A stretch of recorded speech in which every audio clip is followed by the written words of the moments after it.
What was the incident in your high school? The incident was a student took his own life, a very bright student whom I admired greatly because he was extremely intelligent and very easygoing. The final note was found later, revealing that the reason was that a particular teacher, who was in charge of not only high school students, but also middle school students, had been giving substances to students and committing intimate crimes against students for years. The note gave information of how to find the evidence of this to get the teacher incarcerated, as well as, from what I heard, a detailed and graphic description of one of their personal incidents.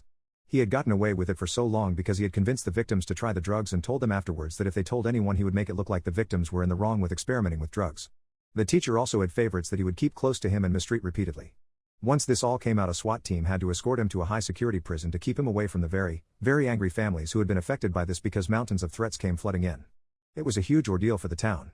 Outside counselors were brought in, and I know I was singled out by one because I had realized the day before that the student in question was planning something and I missed them before school let out for the day, so I assumed I would get to talk to them about it the next day. Once the news came out during a meeting, I fled the auditorium and was wrangled by counselors and brought into an office to talk about it. They were catching fleeing students to make sure that they weren't victims, but luckily the counselor that caught me realized I just blamed myself for not catching him before he did what he did. Once everything started to settle, students who had been affected were given the option to graduate early because of the stress, and the school understood the students would have awful memories on campus. The last count I had heard of was close to 200 victims over multiple counties he had taught at.